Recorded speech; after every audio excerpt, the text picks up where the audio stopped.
আসসালামু আলাইকুম। আজকেও আপনাদের জন্য নতুন একটা অ্যাডভান্স স্ট্রাকচার নিয়ে আসলাম। এটা হচ্ছে আপনার প্রেজেন্টেড বাই, ঠিক আছে? তো এটা আমরা অনেক সময় দেখি। এটা খুব সুন্দর একটা অ্যাডভান্স স্ট্রাকচার। এটা অর্থ হচ্ছে আপনার প্রেজেন্টেড বাই মানে আয়োজন করা বা উপস্থাপনা করা। মানে কোনো কিছুর একটা পিছনে আর কি দেখা যায় অনেক সময় আমরা আয়োজন করে থাকি বা উপস্থাপনা করে থাকি। যেমন মনে করেন যে এই ওয়াজ মাহফিলটা হচ্ছে আপনার মাদ্রাসার ছাত্ররা আর কি আয়োজন করছে বা উপস্থাপনা করছে। ঠিক আছে?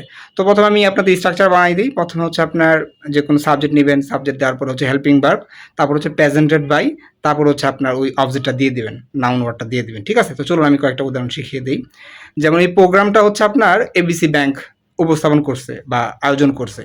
কীভাবে বলবেন? The programme is presented by ABC bank. ঠিক আছে? এই প্রোগ্রামটা হচ্ছে আপনার এবিসি ব্যাংক উপস্থাপনা করছে বা আয়োজন করছে। তার বলতে পারেন যে এই নাটকটা আপনার উপস্থাপনা করেছিল বা আয়োজন করেছিল আপনার স্কুল ছাত্ররা। কীভাবে বলবেন? আপনার দিস শো বা this drama was presented by the school student. ঠিক আছে?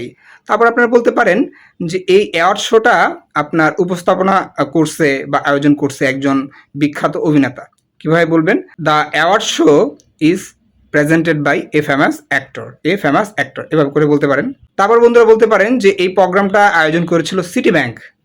ঠিক আছে? এই প্রোগ্রামটা, দিস প্রোগ্রাম বা this concert was presented vice city bank. তো বন্ধুরা এভাবে করে এটা খুব সুন্দর করে আপনারা ব্যবহার করতে পারবেন। ঠিক আছে?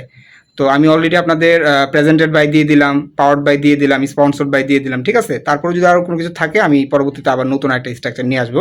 তো বন্ধুরা আজকের জন্য ভালো থাকুন। আসসালামু আলাইকুম।